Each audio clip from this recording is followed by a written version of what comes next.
هذه مبادرة جيدة اللي جمعت اليوم الفريق الوطني القديم، اللاعبين الدوليين اللي كنشاركوا. هذا الاهتمام بهم اليوم يعطي واحد الحماس للاعبين الحاليين بان في المستقبل راه ما ينساوهمش. هذه كانت بادرة طيبة من الجامعة الملكية المغربية لكرة القدم باش تجمع بين الماضي والمستقبل.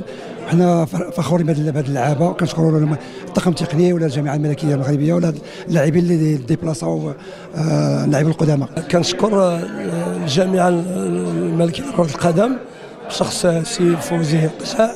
كنظن الاجواء كانت طيبه لانه تجمعوا الاخوان ديال المغرب الفاسي، اللاعبين القدامى وايضا اللاعبين ديال النادي المكناسي. بالنسبه لنا حنا السويج لانه اعتراف بالجميل فهو تيبقى السويج. وشكرا. تشكروا الناس اللي فكروا في هذه المبادره اللي حيات فينا ذاك الروح ديال القديمه، وتنتمنى ان شاء الله التوفيق لكاس افريقيا للمغاربه وبهذا الجيل الذهبي. وشكرا لكم على الاستضافه. المهم هو الفريق الوطني تاعنا انه يستمر ويمشي في هذا الطريق، وحنا ما تنفكروش في هذا الفريق هذا اللي غادي يلعب كاس افريقيا ولا غادي يلعب لا كوب دي مون، ولكن تنفكروا في لي U17 ولا U20 ولا اللي غادي يجيو ويلقاو فريق وطني دائما في هذا الترتيب هذا، في هذه المسيره فين هو ماشي. هو احنا استطعنا اننا نمروا لهم الرساله، يعني التجربه القديمه ديال اللاعبين الدوليين السابقين، ونتمنوا من الله انه لان كاين تبارك الله كاينه مجموعه كتبشر بالخير، نتمنوا لهم التوفيق ان شاء الله.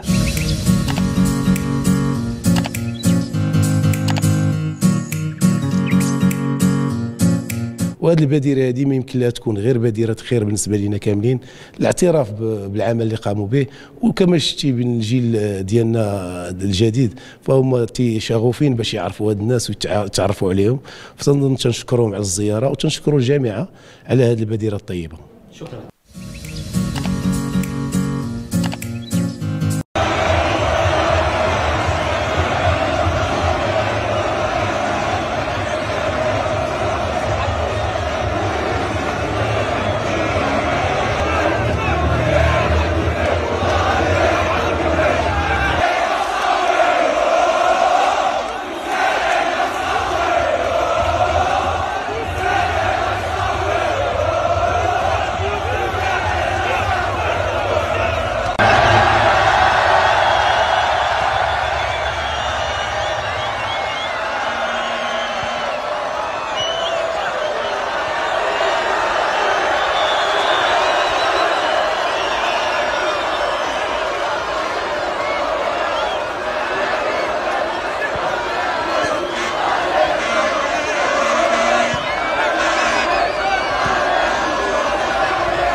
عجبتي كل اللعابه، حكيمي الركراكي المغرب النصيري بالرايم ديالك.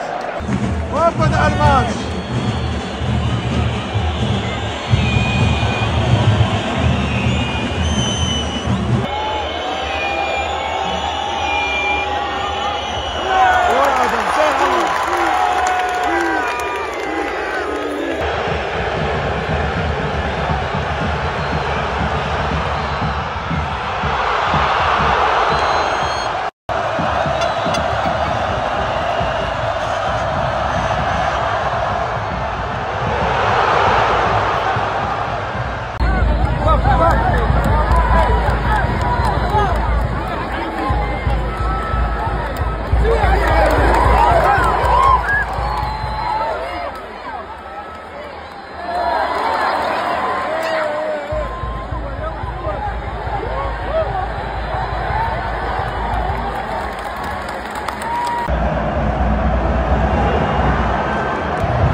ديالك